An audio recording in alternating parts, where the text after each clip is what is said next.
I'm very pleased to be interviewing Mike Saxon, who is Senior Vice President, Advanced Media at Symphony AM. Thank you for your time today. It's my pleasure. So let's start with your background. How did you get to where you are today? I have had I suppose I started when I left grad school, and I said, well, I have this statistics background, that's all great. What do I do with it? And I really got interested in advertising effectiveness, and I did a stint at AC Nielsen doing marketing mix modeling, and from there went on to other market research companies. And all along I've had this real interest in ad effectiveness. Things really started at Nielsen Net Ratings. I started working with Manish and started doing some really cool digital work on NetView and Net Relevance, and I really liked that. And then I moved on to some other companies in AIG and Harris Interactive. But about 2 years ago, Manish came back to me, and he and I had a great relationship, and said, listen, I've got this interesting gig with Symphony Technology Group, and we're basically saying, if we could reinvent media measurement, what would it look like? Do you want in? And I said, sure. And that was early 2011. That was February of 2011. And we basically started with the mandate of, if you were going to redesign cross-media measurement, what would it look like? And that's how we got started. We were at Net Ratings around 2004 or so. And that was fairly early time for internet measurement. Can you talk about your experiences there and what you learned? Yeah. I learned at Net Ratings, I think, a couple key lessons. One was the importance of the long tail. One of the things, it's sort of pedantic now, right? We all kind of know it. The difference between digital media and broadcast media is the number of outlets, the number of channels, the number of websites, right? And we all sort of take that for granted. But at the time, in 2004, what we really started learning was that it was important to measure that long tail. And media measurement had all been around the 80-20 rule.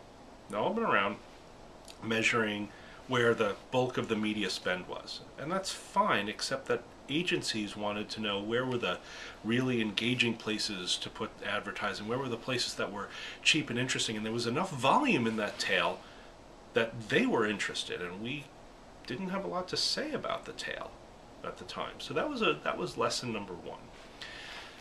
Lesson number two at Net Ratings was, it sort of crystallized for me the divorce of content and advertising and the implications of that, right?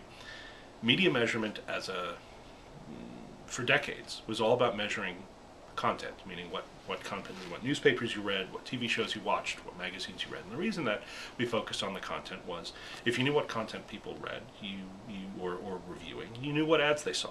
And measuring content was a whole bunch easier than trying to understand what ads they might have seen. You can just infer it. Again, sort of pedantic, but now we understand it. Oh, just because you and I went to the same website says nothing about what ads we saw. So we were busy putting out sort of standard audience measurement reports. Here's how many people went to these websites. And that was useful for ad planning.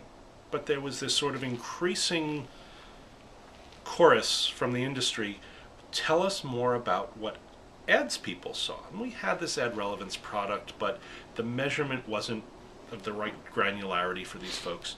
And it really crystallized to me that where the interest was really has always been about the advertising and much less about the content. So I think those were the really key lessons I learned at Net Ratings. Looking at the next generation of data experts and strategists and researchers, what would you recommend to a student who's in college right now contemplating a career?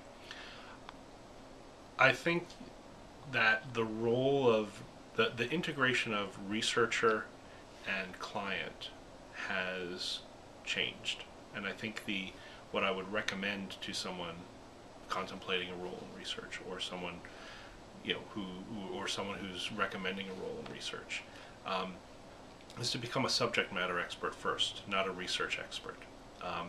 It is at least as important to understand the business questions that you're trying to solve as it is to understand the research methodologies to do it.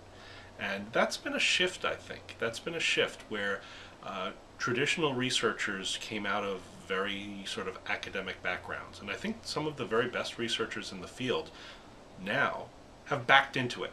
There's subject matter experts who then said, well, I need to get better, I need to get more rigorous, and then, sort of built their knowledge of research. So I would recommend, go learn about the industry, go learn about the business questions, formulate those, understand what it is you're trying to measure and solve, and then go find the tools to answer those questions.